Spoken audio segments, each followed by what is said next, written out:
Welcome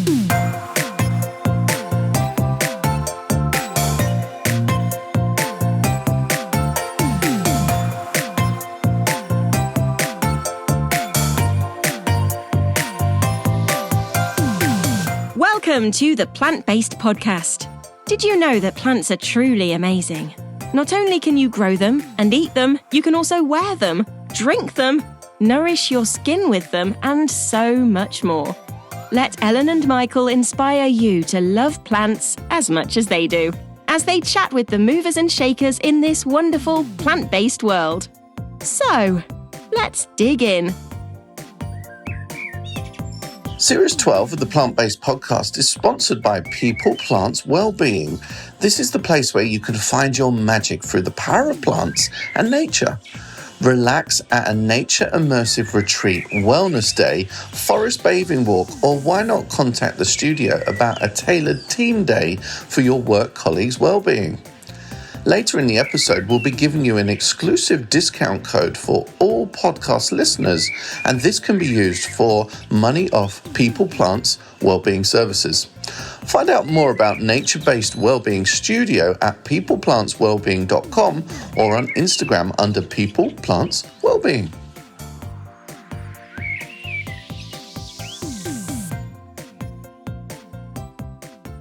Hi Hayley, welcome so much to the podcast. Hi Ellen, I'm so excited to be on the podcast. We're going to be really giggly, I think, because we're sitting at RHS Hyde Hall and we've just had lunch in the garden restaurant. Is that what it's called? Restaurant? Garden restaurant. That is not the right name. But What's it? We're going with it. Okay.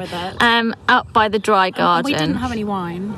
No, but we're still giggly anyway, because we're sitting in front of the amazing borders, which have really come into their own at this time of year, August. The sedums are out, there's grasses, there's euphorbias, there's geraniums. It's just stunning. And then the backdrop of the hills and the trees, just absolutely beautiful, and sunshine. Isn't it? We picked a great day. Glorious sunshine. We haven't had much of this sunshine for weeks, but we are very happy that there is sunshine here today. So, Hayley, you are Director of Communications. The RHS, yes. The RHS. And I'm just going to go in there straight away and say, I think that you have the best job in horticulture.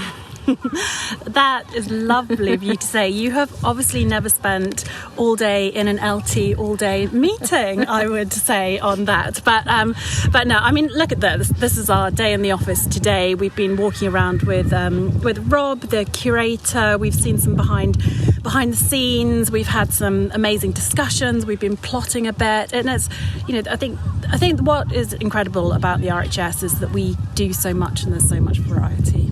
I completely agree, and we're like here at Hyde Hall. It has a completely different personality to Wisley, which has a different personality to Rosemore, and so on and so on. And it's just awesome. Like, do you get to go and look around all the gardens? Oh, yes, I do, but not all the time. It's not like this is like a normal day for me. But I mean, we just had a Tatton Park flower show, and I was at RHS Garden Bridgewater, and Tom Stuart Smith's Paradise Garden was just phenomenal, absolutely glorious. So, I am very lucky, and I am lucky that there's such incredible teams at the RHS who create these amazing gardens and work with fabulous people like Tom Stuart Smith. Absolutely. Do you have a favourite garden? Oh my goodness, it's always the one I'm in at that moment. So right now, I am loving Hyde Hall. What's not to love? I get that. That's fair enough. It's like when someone says to me, "What's your favourite plant?" and I'm like, "Well, you can't ask that." No, too tricky. It is too tricky. Tell me what a day in the life of Hayley is at work, apart from being out in the gardens. Do you know, it's so varied. So it can all change in a second as well. But I mean, my job, phenomenal team. We look after the press and PR, so the media relations, and then we have social media and also video as well. But it's just, I mean, a day leading up to Chelsea will be answering lots of questions about, do I have a press pass for RHS Chelsea Flower Show, and kind of like planning photo calls and sort of chatting with the team about events that we have at that. But then, then there's also the more kind of serious side. I mean, it's challenging time, but positive time for the industry. If you think about things like peat and going peat free, and what we can do to try and support both your gardeners, and also the industry on a kind of journey. And I think the thing is with gardening is, and with my job is, gardening is it's not black and white. So it's very easy to say be 100% peat free, and all these practices that we're aspiring to, but it's always a little bit complex. Oh, absolutely. I couldn't agree more. And it's very easy to say, everyone, we should be peat free right now. And yes, of course we absolutely should, but we've got to get to it. You can't just suddenly change it, right? Exactly. And you have to kind of manage the communications around that, right? Yeah, exactly. So, I mean, we've been real trailblazers in the terms of the journey on going peat-free. Dr. Alistair Griffiths, our Director of Science, has been phenomenal. And we've set ourselves targets kind of like ahead of the government targets. But we also know that, like you said, it's not, it is a journey, and there's lots of scientific research we're doing on alternatives and different ways that we want to try and help and support people. And actually, at the moment, we are looking at kind of what video we can do to kind of engage people and help people, because the last thing you want is for people to try going peat free and then fail miserably. Right. So there's a lot of work still to be done. Yeah, absolutely, I agree. So going from peat free gardening to royalty now, we're going to literally jump around here because it's whatever's coming into my mind at the moment. That's what life is like at the RHS. Okay, I'm running with that with you then. I saw you walking through Chelsea with the Princess of Wales, and everyone kind of steps aside and goes, like that, takes all the photographs. And I stood there and I watched you walking side by side, and I thought, you genuinely do have an amazing job right there. Would you say that's one of the highlights of your role? Do you know, I'm going to give you a couple of highlights because they're so extreme, but that, of course, that is one. She's absolutely incredible. So the Princess of Wales, she came to Chelsea this year to come to the children's picnics, and the children's picnic was a huge success and really lovely, and was something new that we had at the show this year.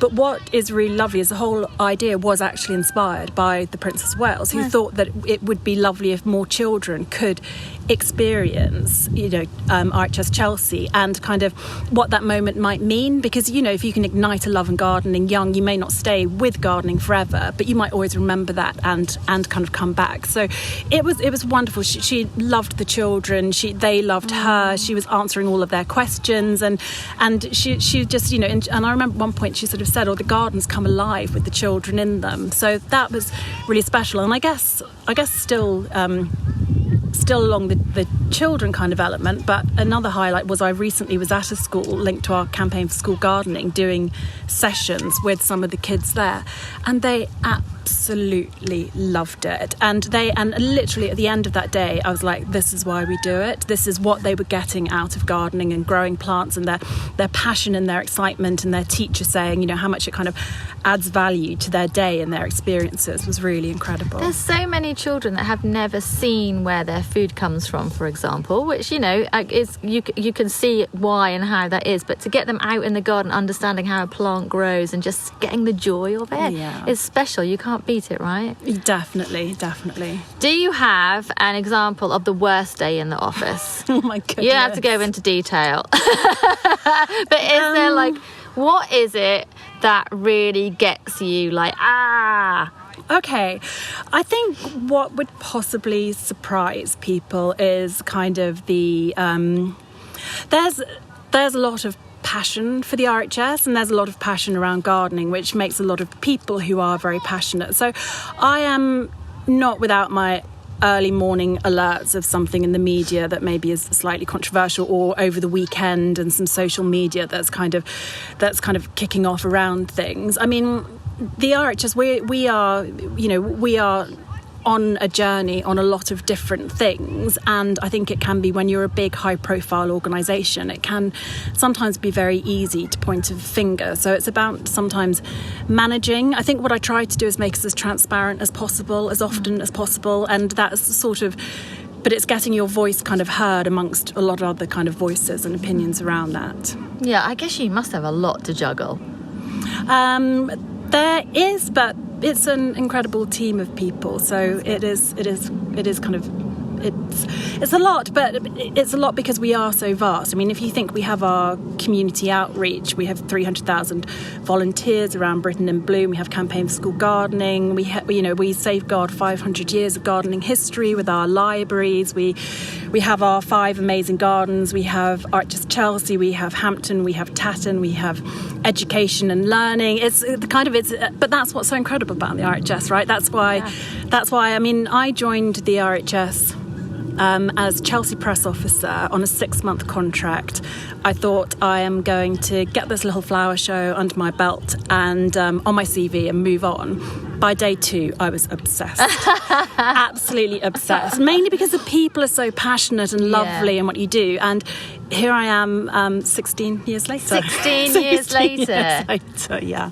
I have to ask you, do you have a garden at home? I do. And what's your garden like? I've just recently moved house, and at the moment, let's say that I have maybe been inspired by the little weed trend we had at Chelsea, and then maybe an embracing kind of that. So definitely not rewilding. It definitely needs a bit of work and love, but. Autumn's a good time for gardening. So absolutely. Anytime. Any time's a good time for gardening. Talking about Chelsea and the controversy surrounding the weeds. Generally, each year there's some kind of controversy at one of the shows for some reason or another. Do you already know that that's going to happen before the show, or do you just have to run with it depending on what the public and the media have reported on after the show?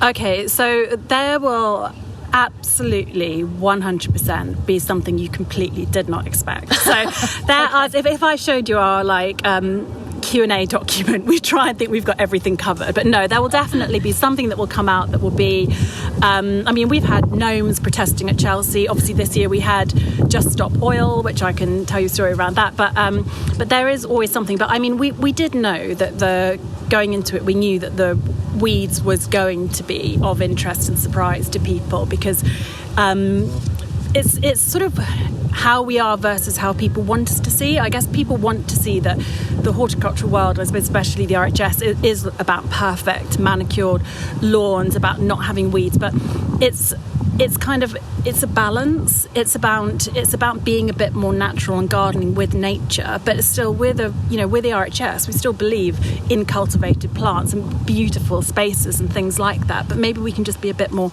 relaxed about it, and obviously continually garden with the environment in mind. Absolutely, and different styles suit different people, Oh yeah, and there were a whole contrast of gardens at kind of Chelsea, so there was something for everyone. You did mention Just Stop Oil though.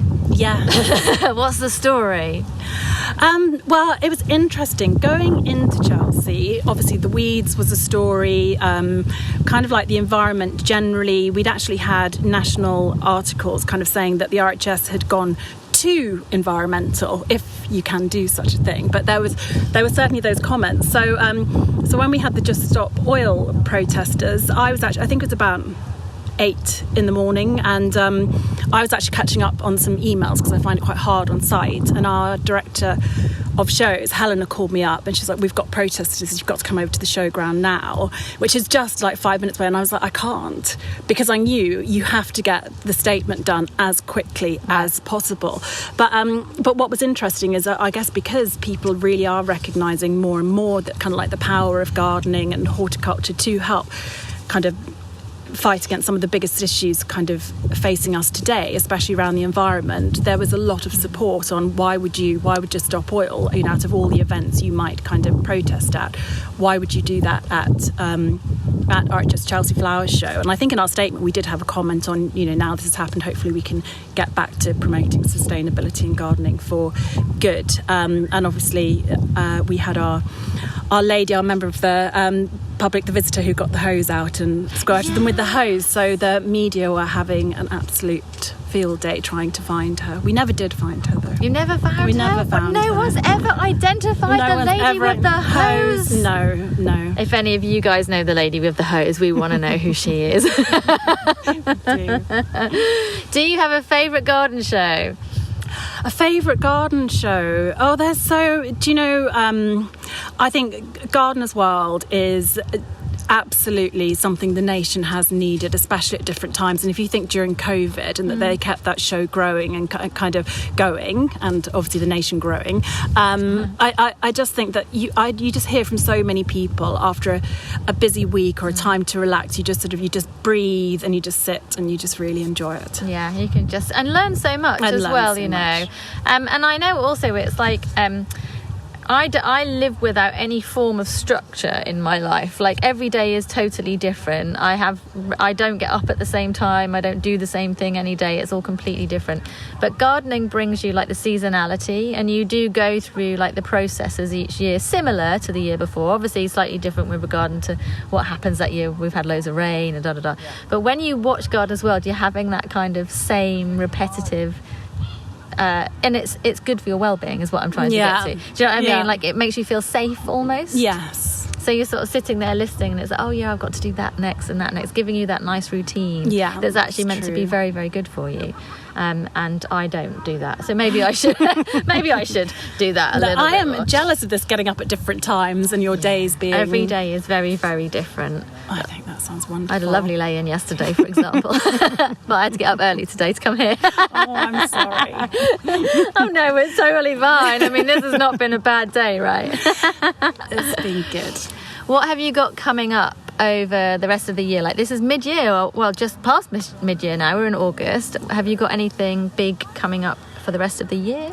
So August is one of the quieter months for the RHS. I guess a lot of people are on holiday, and it's a time when you should just be enjoying your garden, shouldn't you? Around August, it's a key time for that. However, we do have our Britain in Bloom judges going around the country at the moment, and we have the Bloom Awards will be coming up in October. I'm starting to think about our press conference for October when we'll kind of start to announce the sort of gardens for next year at RHS Chelsea, and also kind of like the key things people are sort of really interested in, how the weather's maybe impacted on our gardens and things like that. Maybe we'll try and see what trends we're expecting for next year and things too. So yeah. Can you tell us anything for next year? Any exciting, like you heard it here first, things for next year that you're allowed to tell us?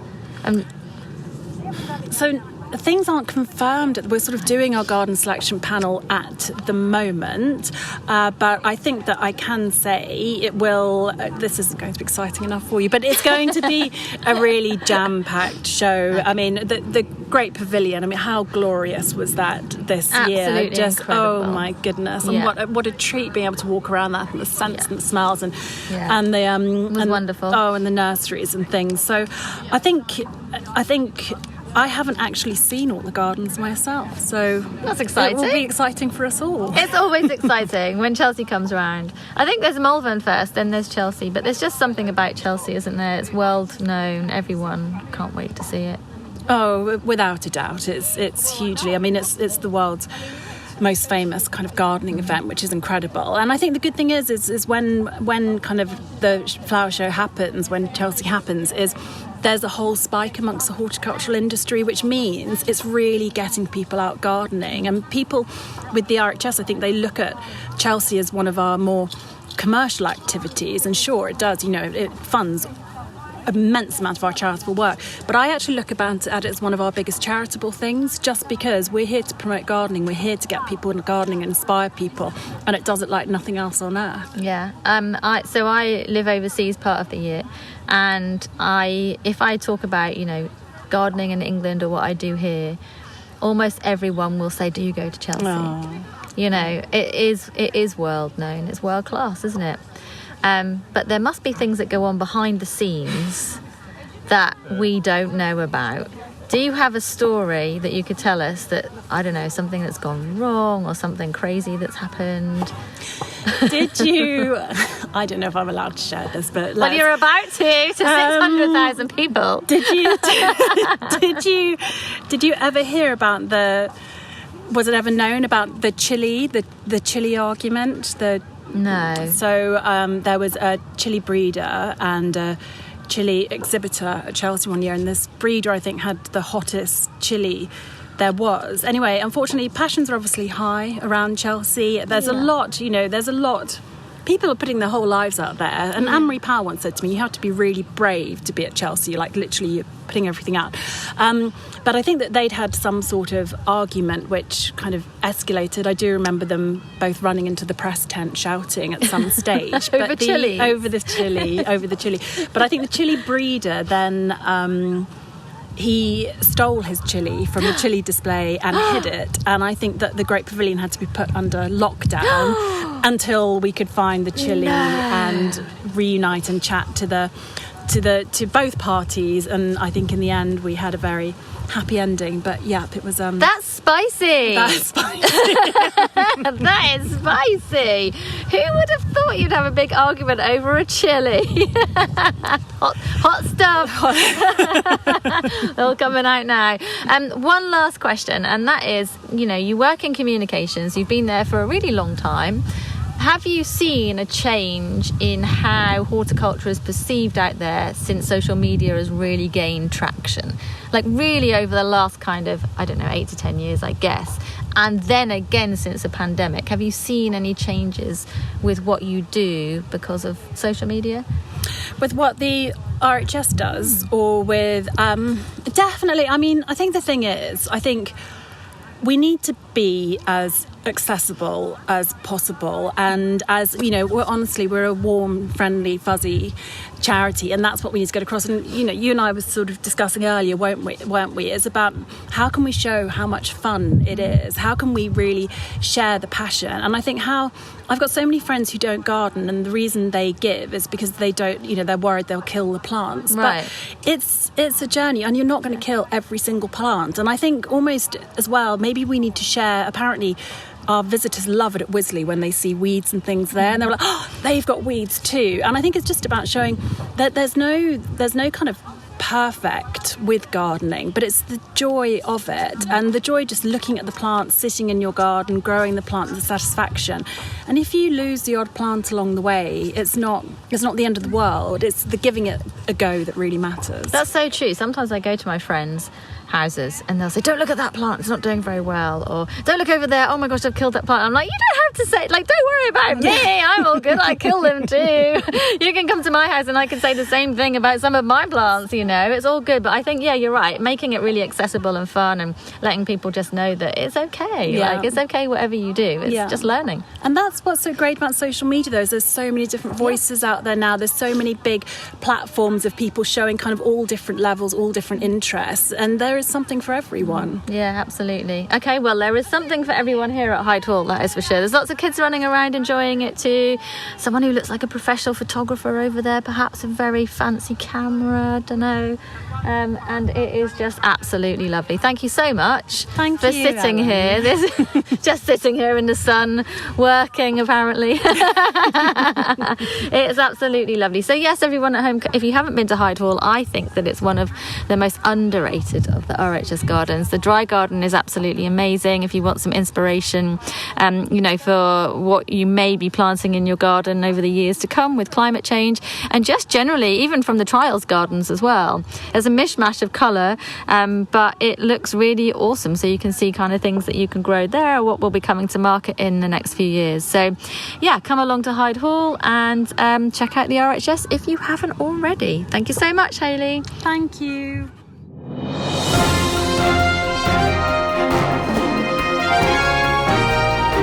Welcome to the Plant-Based Podcast News. Your horticultural news roundup for the week.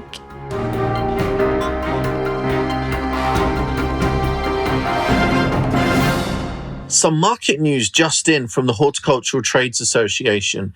In the garden centres during July, the average transaction was £27.49. This is 8% less than it was in the previous month, but catering sales were up by 18%. A new cutting-edge project, including the pioneering base construction shockwave technology, has been successfully completed at Preston School in Yeovil, setting a new benchmark for sports surfaces in the UK. Using pure grain within the pitch to replace rubber represents an advancement in sports surface sustainability. But did you know that the new revolutionary solution is actually from corn cobs? A major step towards a more eco-friendly future and offers excellent performance as well. The answer really is plants.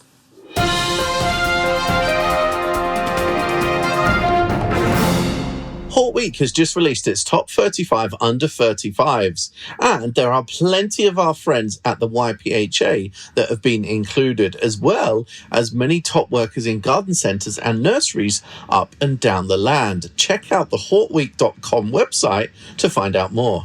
A £6 million rewilding fund has been set up to help UK's threatened species.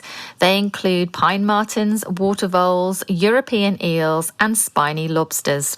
They are on the list of UK's threatened species, and the Wildlife Trusts are aiming to help with this new rewilding fund.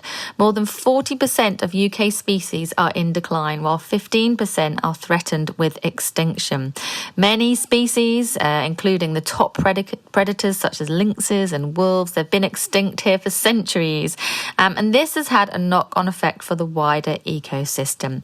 So the Wildlife Trusts are not proposing to reintroduce lynxes or wolves, but keystone herbivores instead, such as beavers, Highland cows and Exmoor ponies. You can find out more on the Wildlife Trust website.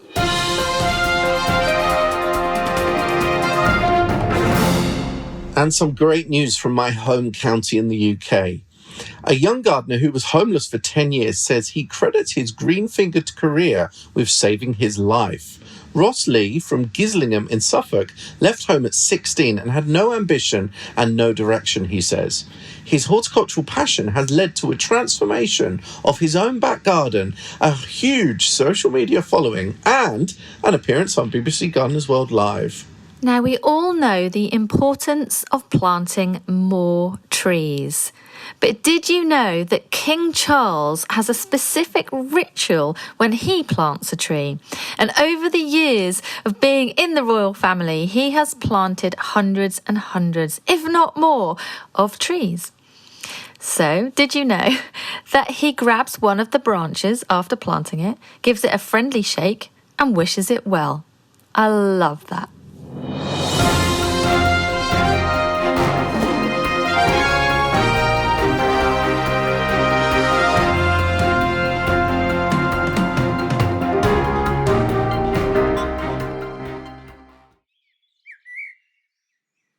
Series 12 of the Plant-Based Podcast is sponsored by People Plants Wellbeing, the nature-based wellness studio where you can find your magic through the power of plants and nature. Take 10% off all services, treatments and retreats with our exclusive discount code for you, our podcast listeners. Use code PBP Series 12 via the website or when you contact the team to book.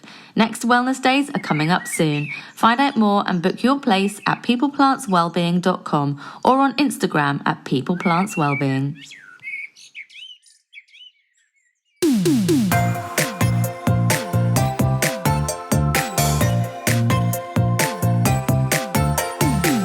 The music for the Plant-Based Podcast is part of the song Grow by Mikey James, and our editor is Gareth Patch of Semi Echo.